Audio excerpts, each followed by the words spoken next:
امام مالک فرماتے ہیں پھر امت زندہ کیوں ہے؟ پھر مر جائے ساری، پھر مر جائے ساری پوری عالم اسلام اس وقت یا تو مر جائے، یا تو مر جائے سارا عالم اسلام، یا پھر حضور کی عزت پر پیرا دے۔ بس دو باتوں میں سے ایک بات ہے، بس یا سارا اکٹھا ہو کے مر جائے تو یا پھر فرانس کو جواب دے۔ حضرت ابو الحسن خرقانی ایک بزرگ گزرے ہیں، یہ حضرت باعزید بستامی کے سجادہ نشین تھے، اتنے بڑے آدمی تھے، اپنا جبہ دیا محمود غزنوی کو، جب مشکل آئی تو دعا مانگنا آگے رکھ کے اللہ فتح دے دے گا۔ تو محمود کہتے ہیں جب سومناتھ کے مندر نہیں فتح ہو رہے تھے تو میں نے بابے کا جبہ سامنے رکھ کے دعا کی تو اللہ نے مجھے فتح دے دی۔ کہتے ہیں بابا جی رات خواب میں ملے تو کہنے لگے تو نے کیا قیمت ڈالی میرے جبے کی؟ کہا حضور کیا مطلب؟ فرمانے لگے تو میرا جبہ سامنے رکھ کے دعا کرتا کہ یا اللہ ہندوستان کے سارے کافر مسلمان ہو جائیں تو اللہ نے توفیق ایمان دے دینی، یہ تو نے کیا دعا مانگی ہے؟ داتا حضور کشف المعجوب میں لکھتے ہیں یہ فکرے ان کی زبان سے تب ادا ہوئے جب اس درخت کے نیچے تھے جس کے اوپر میں چڑھا ہوا تھا۔ آپ فرماتے آپ اسے بخاری شریف کی حدیث شیئر کریں 2812 کہ عمار کو باغی جماعت قتل کرے گی، عمار اسے اللہ اور جنت کی طرف بلا رہے ہوں گے اور وہ جماعت جہنم کی طرف بلا رہی ہوگی، تو آپ دیکھیں وہ اسی طرح ہی بدکے گا۔ اس کو تو چھوڑ دیں، قرآن میں سورہ بنی اسرائیل میں آیا کہ جو قرآن ہم نے نازل کیا ان کی سرکشی میں اضافہ ہی ہوا ہے۔ اللہ کی بات سن کے بھی سرکشی میں اضافہ ہوا۔ کیوں؟ جب بات نہ ماننی ہو نا تو چاہے اللہ کی بات ہو، چاہے رسول اللہ کی بات ہو، چاہے انجینئر محمد علی مرزا کی ذاتی بات نہیں بلکہ وہ اللہ رسول کی بات بتائے، تب بھی انسان چڑ جاتا ہے، ایک نیچرل چیز ہے۔ اصل مسئلہ یہ کہ وہ بات نہیں انسان نے ماننی ہوتی۔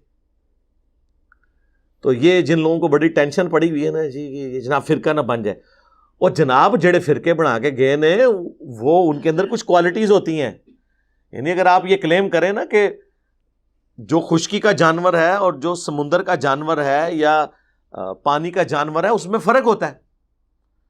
خشکی کے جو جانور ہیں وہ پھیپڑوں سے سانس لیتے ہیں، مچھلی میں پھیپڑے نہیں ہوتے، اس کے ایکویلنٹ اور آرگن ہوتا ہے۔ اب آپ کسی مچھلی کو پرندہ ثابت کرنے کی کوشش کریں اور کسی پرندے کو مچھلی، تو یہ تو ظلم ہے نا۔ تو آج تک جتنے فرقے بنے ہیں تو آپ دیکھیں گے کہ ان کی چندہ بکس ہوں گی، ان کے بابے ہوں گے، ان کے مدرسے ہوں گے، وہ یہ کہتے ہوں گے ہمارے سوا کسی کے پیچھے نماز نہیں ہوتی، باقی سب کو وہ جہنمی فرقے ڈکلیئر کرتے ہوں گے، اپنے آپ کو جنتی فرقہ ڈکلیئر کرتے ہوں گے۔ یہ جتنی بھی گندگیاں ہیں جو آپ کے بزرگان بے دین کے اندر پائی جاتی تھیں، فرقوں کے بزرگوں کے اندر پائی جاتی تھی، کوئی ایک گندگی میرے اندر ثابت کرے نا، پھر کہیں کہ میں بھی اسی گند کا حصہ ہوں۔ اگرچہ آپ اسے گند نہیں سمجھتے تھے، یہ تو ہم نے لوگوں کو کہہ کے اسے گند بنوایا نا، ابھی تک تو آپ کا دماغ ہی نہیں اس طرف گیا کہ یار یہ دیکھو ہم سے لے کے کھا رہے ہیں، ٹھیک ہے۔ انہوں نے مسلمانوں کی جمعیت کو جوڑنے کی بجائے قرآن و سنت کے ساتھ اپنے ساتھ جوڑا ہے۔ تو اب یہ جتنی میں نیگیٹو چیزیں بتا رہا ہوں تو ہمارے اندر تو کوئی بھی نہیں ہے۔ اس سے بڑی بات پرانے بزرگ جو کچھ بلنڈر کر کے گئے نا جی، یا نہیں کر کے گئے، ہر ایک کے بارے میں دو رائے ایگزسٹ کرتی ہیں۔ بعض کے بارے میں تو ڈیفینیٹلی ہم کہیں گے کہ عیسیٰ ابن مریم نے شرک نہیں پھیلایا، قرآن کی روح سے ہم ان کے حق میں ہیں، اگرچہ اس وقت پلانٹ ارتھ پہ سب سے بڑا شرک حضرت عیسیٰ کے نام پہ ہو رہا ہے، لیکن ان کے دفاع میں قرآن کھڑا ہے۔ ہم کہتے ہیں عیسیٰ ابن مریم وجیہن فی الدنیا والآخرہ ہے، وہ بری ہیں اس شرک سے، لیکن یہ گارنٹی ہم آپ کے کسی بابے کو دینے کے لیے تیار نہیں ہے۔ این ممکن ہے اس نے پھیلایا ہو سکتا ہے نہ پھیلایا ہو، پھر ہم کیا کہتے ہیں کہ بابے نے تو نہیں پھیلایا ہوگا لیکن اس کی جو تعلیمات ہیں اس میں موجود ہے، لہذا بابوں سے دستبردار ہو جاؤ، ان کی تعلیمات سے دستبردار ہو جاؤ۔ ایک محتاط رویہ۔ آج کے دور میں ایسا نہیں ہے۔ آج اگر کسی کے بارے میں آپ نے رائے قائم کرنی ہے تو کسی دوسرے سے پوچھنے کی ضرورت نہیں ہے، اسی سے پوچھ لیں کہ اس کی کیا رائے ہے۔ ماضی قریب میں اتنی بڑی پرسنالٹی مولانا اسحاق صاحب رحمہ اللہ تعالی، ان کے بارے میں کیا پروپیگنڈا نہیں کیا سارے فرقوں نے، لیکن آج بھی ہزاروں لوگ ہیں جن کو ان کی ڈیتھ کے بعد ان کا تعارف ہوا ہے، نیگیٹو تعارف ہوا ہے، انہوں نے خود ان کی ویڈیوز دیکھی ہیں، انہوں نے کہا یار یہ تو مولانا صاحب نے تو یہ کہا ہی نہیں تھا، آپ لوگ جھوٹا الزام لگا رہے ہیں ان کے اوپر۔ لہذا آج کسی شخص کی جرح اور تعدیل کے لیے، یعنی یہ دو ٹرمز ہیں اسماء اور رجال میں نا، جرا یہ ہے کہ اس کے اندر آپ کمزوریوں کو ہائی لائٹ کریں، تعدیل یہ ہے کہ آپ اس کی توثیق کریں کہ ٹھیک ہے یہ اس طرح۔ پرانے اماموں کے لیے تو آپ کو پرانے اماموں کے زمانے کے دوسرے اماموں کے اقوال لینے پڑتے تھے، اور اس میں بھی پھر جیلسی فیکٹر بھی ہوتا تھا بعض اوقات۔ آج آپ کو کسی کی دیکھنے کی ضرورت نہیں ہے، آج اس شخص سے خود پوچھ لیں کہ بھئی تیرے نظریات کیا ہیں۔ یعنی آپ دیکھیں گے غالی شیعہ مجھے کہہ رہے ہوں گے یہ ناصبی ہے، تو کہنے دیں، میری ویڈیوز خود بتا دیں گی میں کیا ہوں۔ غالی جو وہابی ٹائپ کے لوگ ہیں، اہل حدیث ہوں، دیوبند ہوں، ایون بریلوی بھی، مجھے کہیں گے یہ رافضیوں کا ایجنٹ ہے، میری ویڈیوز خود بتا دیں گی میں کیا ہوں، کسی سے پوچھنے کی ضرورت ہی نہیں ہوگی۔ یہ بھی آج کل لائف سٹوریز چل رہی ہیں اللہ کے فضل سے۔ انقلاب آپ پریکٹیکلی دنیا میں دیکھیں کہ کس طرح آیا ہے۔ یہ 1000 سال تک بھی ویڈیوز ریکارڈ ہوتی رہے نا تو ہمارے وہ سٹوڈنٹ ختم نہیں ہوں گے جو آ کے اپنی لائف سٹوری سناتے ہیں، ابھی تک جتنے ہو چکے ہیں۔ ابھی تو اللہ کا شکر ہے 1000 سے زیادہ روزانہ سبسکرائبر صرف آفیشیل چینل کے اوپر ایڈ ہوتے ہیں، 8 سے نہیں 3-4 سال سے، باقی چینلز کو چھوڑ دیں۔ یہ سب لوگ جب اپنی سٹوری سنائیں گے تو آپ کو پتہ چل جائے گا۔ تو 99% لوگ وہ ہیں جنہیں نیگیٹو میرا تعارف ہوا ہے اپنے مولویوں کی وجہ سے۔ تو کیا ہوا ہے کہ انہوں نے مولویوں کو مان کے مجھے ضعیف، مجروح، متروک، مردود ڈکلیئر کر دیا؟ نہیں، الٹا انہیں مردود ڈکلیئر کیا جنہوں نے غلط تعارف کروایا تھا۔ یہ وہ ایڈوانٹیج ہے جو آج کے لوگوں کو حاصل ہے، پرانے لوگوں کو حاصل نہیں ہے۔ پرانوں کو آپ جج نہیں کر سکتے کہ انہوں نے کام ڈالا تھا یا نہیں ڈالا تھا۔ آج آپ بڑی آسانی سے، آج کوئی اپنی نیکی میں زندہ ہے تو قیامت تک کے لیے زندہ ہے، اور اگر کوئی برائی میں زندہ ہے تو قیامت تک کے لیے زندہ ہے۔ زمین و آسمان کی ساری مخلوقات مل کے کسی برے شخص کو اچھا ثابت نہیں کر سکتی۔ یوٹیوب حافظہ اللہ کی برکت سے، گوگل دامت برکاتم عالیہ کی برکت سے، جی فیس بک مدذلہ کی برکت سے، آیت اللہ واٹس ایپ کی برکت سے، کیونکہ لوگ خود جج کریں گے کہ محمد تو سائڈ تے ہو، میں خود دیکھنا ہوں کہ کہندا ہے۔ 40 علماء اہل حدیث نے مل کے فتویٰ لکھا کہ مولانا اسحاق جو ہے نا یہ نعوذ باللہ اہل سنت سے خارج ہے، اس نے حضرت عمر کے اوپر شہادت فاطمہ کا الزام لگایا، آدھے کلپس کاٹ کے۔ انہوں نے اپنی زندگی میں کہا یار اگر میں اسے نبی کی بچی کا قاتل سمجھ رہا ہوتا تو میں حضرت کہتا، عمر کہتا، رضی اللہ تعالیٰ عنہ ساتھ بولتا۔ میں نے تو شیعہ کے بارے میں یہ بات کی تھی کہ انہیں یہ پڑھایا گیا ہے تو انہوں نے گالیاں نکال لی ہیں، پھر انہوں نے کس طرح پوسٹ مارٹم کیا ہوا ہے، لیکن لوگوں نے ان کے بارے میں رائے قائم کی کہ نہیں جی وہ تو یہ کہتے تھے۔ پھر حضرت عمر کی شان میں ان کے خطبات موجود ہیں، وہ خود فیصلہ کریں گے۔ تو اللہ کے بندوں، کسی بندے کے بارے میں آپ رائے قائم کریں۔ اب میں آپ کو بتا دوں اس میڈیا کی برکت سے جو شخص بھی کسی کے بارے میں رائے غلط دے گا وہ نہیں سے بچتا۔ پہلے یہ ہوتا تھا کہ غلط رائے دینے والا بزرگ ہوتا تھا اور جس کے بارے میں دی جاتی تھی وہ نہیں تھا بچتا۔ اب الٹ ہو گیا، اب جو رائے دے گا نا، نہ وہ بچے گا نہ اس کا فرقہ بچے گا۔ اب یہ مجھے زور نہ لگاتے بار بار تو میں نہ پھر اتنا کھل کے سامنے آتا، جتنا انہوں نے زور لگایا تو میں کیا بیک فوٹ پہ چلا گیا ہوں؟ ظاہر ہے میرا بھی تو رائٹ ہے نا کہ میں چیخ چیخ کے بتاؤں کہ بھئی یہ اس طرح نہیں اس طرح ہے۔ پہلے کبھی کبھار کسی لیکچر میں چشتی رسول اللہ اور اشرف علی رسول اللہ آتا تھا، جب آپ مجھے بار بار کہیں گے میں قادیانی ہوں تو سر پھر میں تو نہیں چھوڑوں گا، میں تو پہلے غلام احمد قادیانی دجال کا رد کروں گا اور پھر بتاؤں گا کہ آپ لوگوں کے بابوں نے اسے گراؤنڈز پر پرووائڈ کی ہیں۔ اور پھر آپ لوگ کہتے ہیں یار تھوڑا ہاتھ ہلا رکھو، یہ ہر لیکچر نہ کیا کرو۔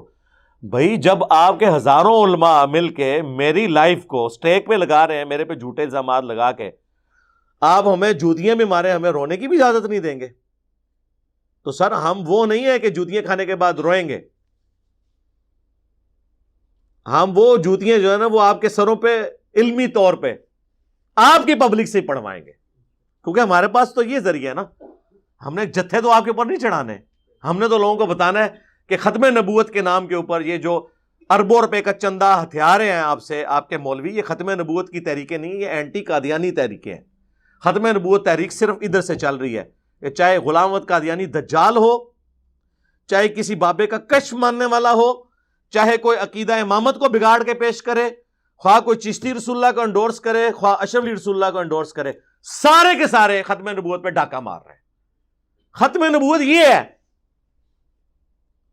آپ دیکھیں کتنے بڑے بڑے وہ ختم نبوت کے ٹھیکیدار بنے، ہم ان کو کہتے ہیں آپ چشتی رسول اللہ اشرف علی رسول اللہ پہ بولیں، وہ کہتے ہیں کیوں منوان لگے ہو، سامنے چندے ہوئی خواندے جے۔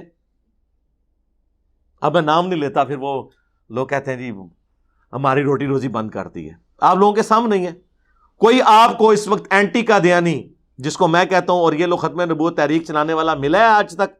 اگر ملے تو مجھے بتا دیں، جو چشتی رسول اللہ اشرف رسول اللہ کو غلط کہتا ہو، گونگے شیطان بنے ہوئے۔ تو ٹھیک ہے سرکار، ہم نے جو ڈیمیج آپ کے ساتھ کرنا تھا وہ کر دیا اللہ کے فضل سے، رہ گیا ہمارا معاملہ، تو ہم نے تو آپ کو کتابوں کے ساتھ جوڑا ہے۔ میں نے ہمیشہ بریلویوں سے کہا کہ آپ احمد رضا بریلوی کا ہی ترجمہ پڑھ لو قرآن کا، دیوبندیوں سے کہا آپ اشرف تھانوی کا ترجمہ پڑھ لو، اہل حدیث ہو تو جونا گڑھی صاحب کا ترجمہ پڑھ لو، اہل تشیع ہو تو سید فرمان علی شاہ کا ترجمہ پڑھ لو، اگر آپ بالکل نیوٹرل ترجمہ دیکھنا چاہتے ہیں مولانا مودودی کا، فتح محمد جلندری کا ترجمہ دیکھ لیں۔ میں نے کوئی قرآن کا ترجمہ لکھ کے کسی کے حوالے نہیں کیا، میں نے کوئی بخاری مسلم کا ترجمہ لکھ کے، اصول الکافی کا ترجمہ لکھ کے، ناج البلاغہ کا ترجمہ لکھ کے آپ کے حوالے نہیں کیا۔ آپ لوگوں کے مولویوں نے خدمات کی تھیں، اب یہ معاملہ ہی ختم ہو گیا کہ جی کسی نے عربی سیکھ کے تو وہ علم حاصل کرنا ہے، عربی سیکھ کے بھی جو آپ نے علم حاصل کرنا ہے وہ احمد رضا بریلوی سے بڑا علم نہیں آپ حاصل کر سکتے، تو ہم ڈائریکٹ احمد رضا بریلوی سے ترجمہ پڑھیں گے، ہم کسی بریلوی عالم سے نہیں پڑھیں گے، عربی آنے کے باوجود بھی، کیونکہ جو بھی ہیں ان سے تو چھوٹے ہیں۔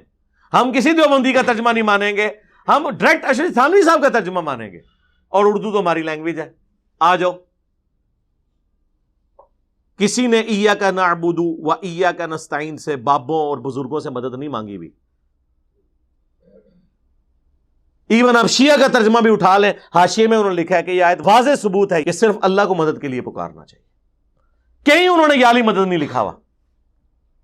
لکھیں گے بھی تو اپنے منہ پہ خود چپیڑ ماریں گے، قرآن کے الٹ لکھ کے لوگ تو کہیں گے یہ تو مولانا شریف گھسے ہوئے ہیں قرآن میں، قرآن میں تو یہ نہیں لکھا ہوا۔ تو کوئی ڈنڈی نہیں مار سکتا سرکار۔ ہم یہ کہتے ہیں آپ اپنے ترجمے پڑھیں، احادیث کی کتابوں کے اپنے پڑھیں۔ ہم نے لوگوں کو کتابوں سے جوڑا، اور اس کے بعد ہمیشہ یہ کہا کہ ہماری بھی کوئی بات آپ کو کتاب و سنت کے خلاف نظر آ رہی ہے آپ اسے چھوڑ دیں، یا میں نے کوئی الفاظ ایسے بول دیے جو تشریح میں تو چلیں موجود نہیں تھے لیکن ہے اس کے مطابق تھے، وہ تو آپ لے لیں، لیکن جو بالکل کوئی اس کے اپوزٹ تھے آپ چھوڑ دیں۔ ہم بری ذمہ ہو جاتے ہیں حدیث کا نمبر لکھ کے ڈسپلے کرانے کے بعد، آیت لکھنے کے بعد ہمیں کوئی خطرہ نہیں ہے نا کہ بھئی ہمارے کوئی چندہ بک بند ہو جانی ہے، کوئی ہے ہی نہیں۔ آپ کی مسجدیں ہماری مسجدیں، ہماری آپ کے پیچھے نمازیں بھی ہوتی ہیں، اور سب سے بڑی بات فرقوں میں ہوتی ہے کہ باقی سب کو کافر ڈکلیئر کرتے ہیں، ہم کہتے ہیں سارے مسلمان ہیں، صرف علمی اختلاف رکھیں گے۔ ہاں یہ ہو سکتا ہے کہ کبھی کوئی بات کی ہے ایک حدیث میں، احادیث کے بھی طرق ہوتے ہیں نا، ایک طرق کے اندر وہ لفظ موجود نہیں دوسری میں موجود ہو، آپ رائے قائم کرنے کے بجائے سوال پوچھ لیں، ہمارے اسٹوڈنٹس آپ کو بتا دیں گے۔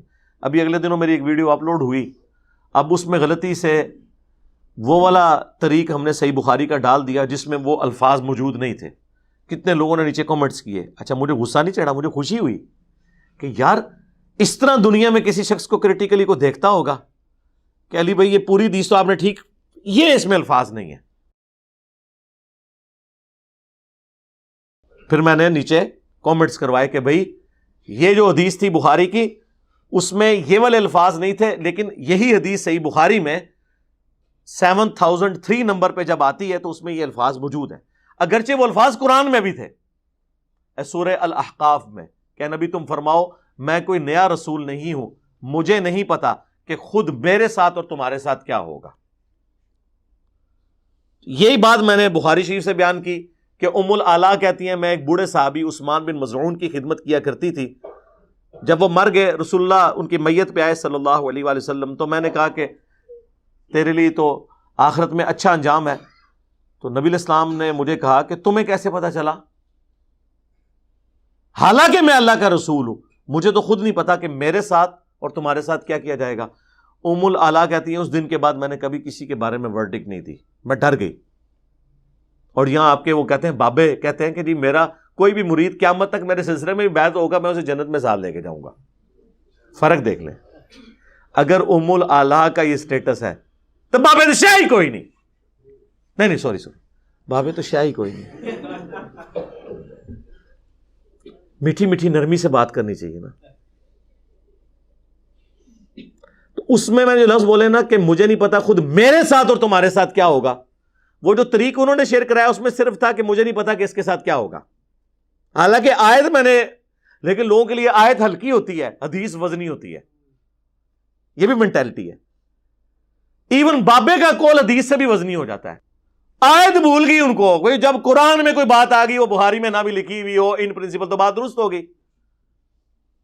پھر ہم نے کامنٹس میں کہا کہ بھئی 7003 نمبر اس کا طریق ایک دیکھ لیں، اس میں یہ الفاظ موجود ہیں، کیونکہ مختلف راویوں کو مختلف یاداشت سے مرتب کیا ہوتا ہے. ایک الفاظ ایک جگہ موجود ہے. ہماری اکیڈمی میں ایک دفعہ ایک بریلوی مفتی نے فون کیا، میں پاس ہی بائی چانس بیٹھا ہوا تھا تو وہ بحث کرنے لگ پڑا. میں نے کہا کیا ہوا ہے؟ اس نے، پھر میں ڈائریکٹ تو بات نہیں کرتا نا، وہ پھر اس کا نقصان ہوتا ہے. ان کا جی وہ آپ نے بخاری مسلم کی حدیث بیان کی ہے کہ نبی الاسلام اپنے مرض الوفات میں کہتے تھے لعن اللہ الیہود والنصارى اتخذوا قبور انبیاء مساجدا. اللہ کی لعنت ہو یہود و نصارہ پر، انہوں نے اپنے نبیوں کی قبروں کو سجدہ گاہ بنا لیا تھا. تو اس میں آپ نے نا ایک جملے خود سے بول دیے کہ نبی الاسلام پہ جب موت کی تکلیف طاری ہوئی مرض الوفات کی، تو بار بار آپ اپنی چادر کو اپنے چہرے سے ہٹاتے تھے اس تکلیف کی وجہ سے. تو یہ چادر کو چہرے سے ہٹانے والے الفاظ ہی نہیں ہیں. تو جو آپ نے بخاری کی حدیث کوٹ کی ہے، اب ایک مفتی کو یہ زیب دیتا ہے. مفتی کو تو پتا ہے کہ بخاری میں ایک حدیث بعض کا 10 جگہ پہ بھی ہوتی ہے. ایک جگہ ایک لفظ موجود ہے، دوسری جگہ وہ لفظ موجود نہیں. مسلم شریف میں وہ سارے طرق ایک جگہ جمع ہوتے ہیں. تو میں نے اس کو کہا یار یہ بخاری عربی والی جتنی آپ یہ بخاری پڑھی ہے نا، اس میں آپ ہر حدیث کے آگے نا اینڈ پہ انہوں نے دوسرے حدیثوں کے نمبر بھی دیے ہوں گے کہ اس کے جو دوسرے طرق ہیں جو مختلف اسناد سے آئے ہیں وہ فلاں فلاں جگہ پہ. تو میں نے کہا یار یہ مفتی ہے تو اسے کہو کہ یار یہ طریقہ تھا، تم خود دیکھ لیتے تمہیں پتہ چل جاتا کہ وہ آگے لکھا ہے